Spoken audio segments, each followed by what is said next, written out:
In lesson 2.8, there's a second technology corner on page 165, which shows you how to use the applets to calculate an exponential model. So when you go to the applets again, you're going to scroll down to two quantitative variables again. And again, this is the box that pops up. We use this for quite a few things. And again, we need to put in the explanatory variable and the response variable. And so the example that we're doing is dealing with the transistors that are inside of an Intel circuit chip inside of computers. And they are calculating how the increase of transistors has increased since the invention of the chip in 1970. And so you're asked to put in, for the explanatory variable, the number of years, in hopes that as technology has advanced, that there would be more and more ability to put extra transistors on those single tiny chips. So when I put in the values, they're quite large numbers for the response variable. It's the explanatory variable that is kind of small, and they don't check it every single year. You can see that they skip some years before they kind of test the average number of transistors that are inside of the circuit chips.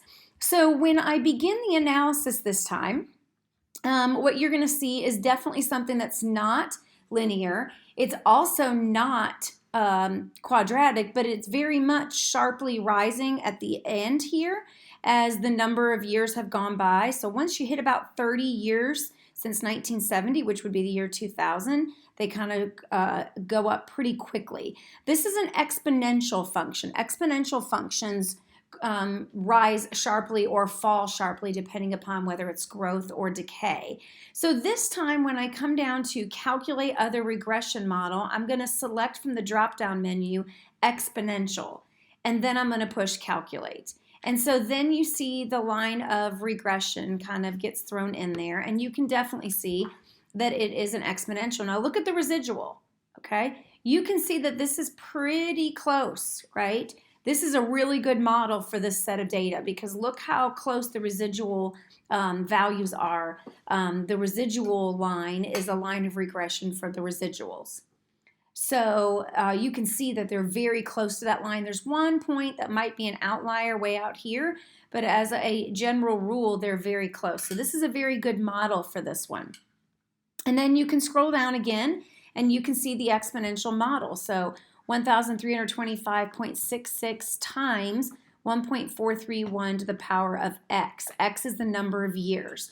If you know anything about exponential models from Algebra 2, exponential models, the number that is the base of the exponent is what we call our growth or decay factor, and then x is the time. There were 22 years that were checked. And then you can see, because the numbers were so large to begin with, the numbers are in the millions and billions, you can see that the standard deviation is also quite large.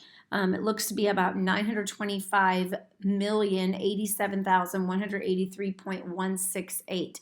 So the number of transistors can be pretty variable, but again, we're dealing with large numbers. You can see that the correlation coefficient, R squared, which again represents the percentage, that is pretty close. So 98.4% of the variability is attributed to the number of years. So pretty strong correlation. Obviously, as years go by, technology advances, and so the amount of transistors they're able to fit on those chips does, in fact, go up quite significantly.